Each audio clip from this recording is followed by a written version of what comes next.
Gigil na gigil at halos lamutakin niya ng ating box office queen, Catherine Bernardo, ang aking anak na si Luningning. Kaya naman, tara samahan niyo kami sa first ever commercial ng mga anak ko with the one and only Catherine Bernardo!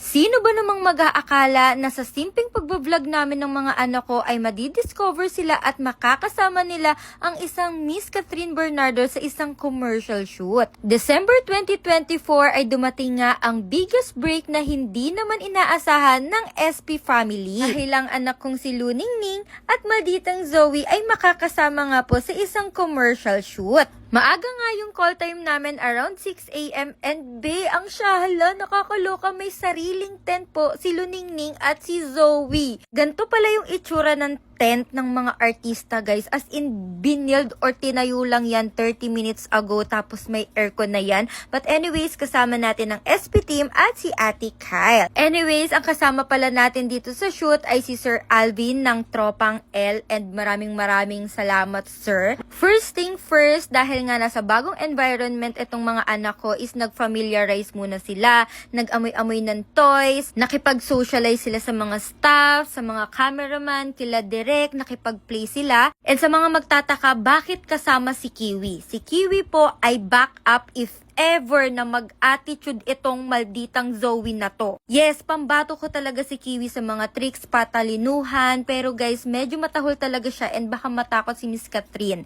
Pero tuwang-tuwa din naman ako dito kay Zoe kasi hindi talaga siya nagmamaldita at nakikipag-socialize talaga siya sa mga tao. Anong nangyari? Pero in case nga na magmaldita tong si Zoe at hindi nga makipag-cooperate sa amin, ay nandito naman ang kanyang backup na anak na si Kiwi. O diba, may backup si Mami Siyang. Around 9 AM is nagsimula na kaming mag-solo shoot dito kay Luningning. Dito guys, sobrang basic lang naman ang gagawin ni Luningning. Kailangan niya lang magpa-cute, kailangan niya lang tumingin sa camera, magtahol-tahol at magmukhang happy. And sobrang bilis lang talaga ng shoot kay Luningning. Kasi si Luningning ay talagang pinanganak na artista, born to be star, ganon. And nakakaloka, sobrang bilis ng pangyayari. Biglang pumasok si Miss Catherine, nakipag-play siya sa mga anak ko kasi kailangan makapag-socialize sila para makapag-work sila together ng mas maayos. And naloloka ako dito kay Zoe, hindi man lang siya tumahol kahit isang beses. And pagdating naman dito kay Luningning, ay tuwang-tuwa talaga si Miss Catherine Bernardo sa kanya kasi sobrang bilis lang ng shoot nila. And totoo nga yung kasabihan na aamoy talaga ng mga dogs kapag mabuting tao talaga yung kaharap nila kasi kitang-kita nyo pinanggigigilan, talagang nilalamutak ni Miss Catherine pero hindi sila nagagalit, as in sobrang chill lang sila. At etong bidabidang Luningning na to, pag sinabi talagang turn around, ay turn around siya. Pag sinabi ni Miss Catherine, mag-high five, mag-high five yan, magle-lay down yan,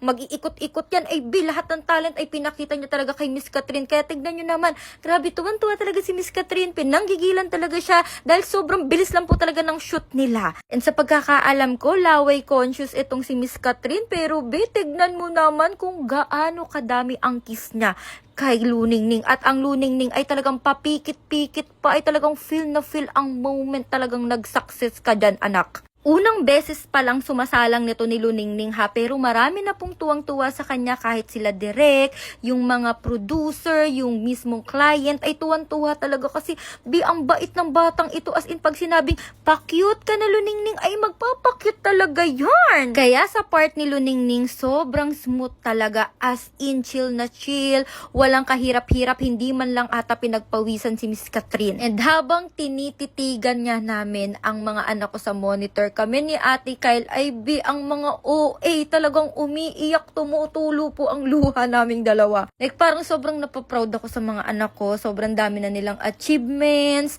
Ang gusto lang naman namin is makapag-share ng knowledge, experience, and happiness sa aming mga viewers. Pero hindi po namin ine-expect na dadating kami sa point na magkakaroon sila ng commercial with Miss Catherine Bernardo. Alam niyo yung feeling na yun, sobrang nakaka-proud bilang nanay. At sa mga magtataka, yes, commercial commercial pa lang po ni Luningning at ni Miss Catherine ang nire-release, wala pa po yung kay Zoe. Yes, nakahiwalay po yun. So kung gaano ka-smooth ang naging proseso dito kay Luningning, abangan nyo ang kahindik-hindik balahibong paghihirap dito kay malditang Zoe. Pero masasabi ko lang guys, sobrang bait ni Miss Catherine Bernardo, walang kaarte-arte, sobrang love niya yung mga babies ko, sobrang alaga niya, sobrang bait niya, at mas maganda siya sa personal. Abangan niyo ang susunod dating behind the scene yun. Lasa, nag-enjoy kayo. Bye-bye!